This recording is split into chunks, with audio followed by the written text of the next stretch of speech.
त्यानंतर वळूयात पुढच्या बातमीकडे। हिंगोली जिल्ह्यात गेल्या आठवड्यापासून डिझेल तुटवड्याची समस्या कायम असून ग्रामीण भागातील ट्रॅक्टर चालकांना मोठा फटका बसतोय। रिकाम्या कॅनऐवजी आता चालक प्रत्यक्ष ट्रॅक्टर घेऊन पेट्रोल पंपावर मध्यरात्रीपर्यंत रांगेत उभे राहतात।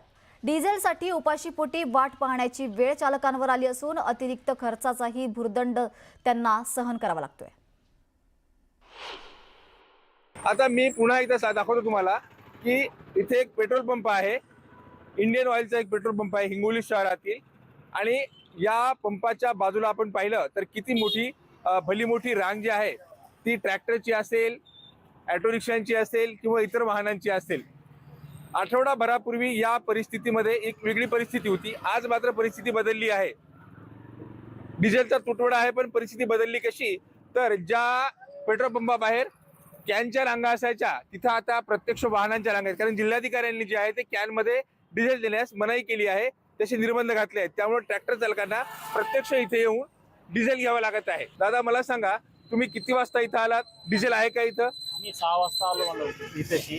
तर आता अजून डिझेल काय चालू झालेलं नाहीये, कारण आता डिझेल चालू व्हायला त्यांनी सांगितलं 2 घंटे, पण आता 10 वाजले तरी पण अजून इथे डिझेल काय बरं, दिवसभर काम झाले का ट्रॅक्टरचं?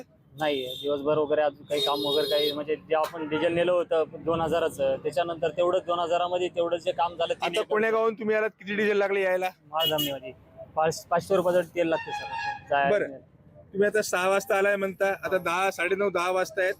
नंबर 2 तासांना लागेल। मग जेवायची काही व्यवस्था? जेवायचं इथंच बाहेर कुठे तर नाश्ता करावा लागते सर, कारण गावाकडे डबल आता इथून 6 वाजता आल्यानंतर जेवण कोण इथं करणारच नाही ना, कारण त्याच्या घरून डबा तर कोणी एवढ्या लवकर करून देत नाही।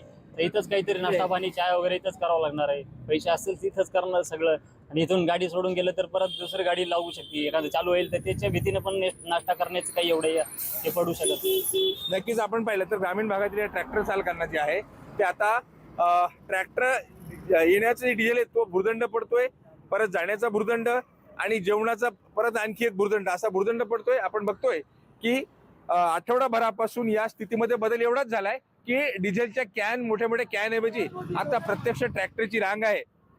पलीकडचा जो इंदिरा गांधी चौक आहे शहरातील, ह्याच्या पलीकडे जाऊन वाशिम रोडला देखील ही रांग गेलेली आहे। एकंदरीत स्थितीमध्ये बदल काय आहे तर तुटवडा सेम आहे, बदल एवढाच आहे की कॅन ऐवजी आता ट्रॅक्टरच्या रांगा आहेत, आणि त्या रांगा कधी कमी होतील, डिझेल मुबलक प्रमाणात कधी उपलब्ध होईल, याकडे शेती कामामध्ये व्यस्त असलेल्या शेतकऱ्यांचं लक्ष लागलंय। मनीष खरात, न्यूज 18 मराठी, हिंगोली।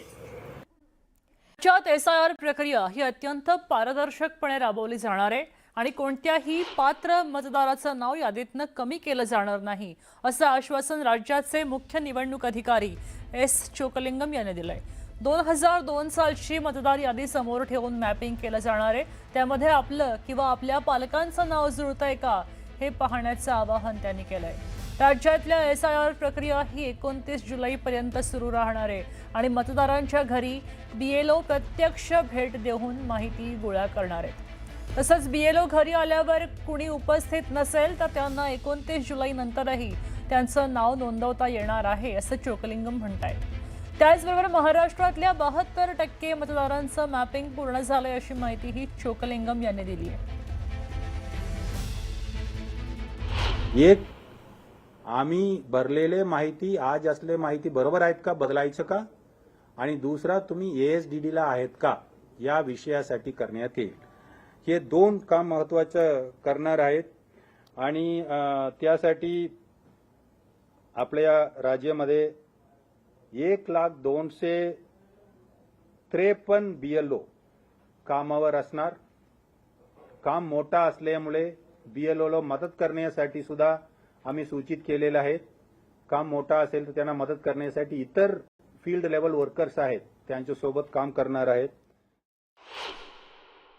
30 जून पासून 29 जुलैपर्यंत आमच्या BLO घरोघरी येणार आहेत हे तपासणीसाठी।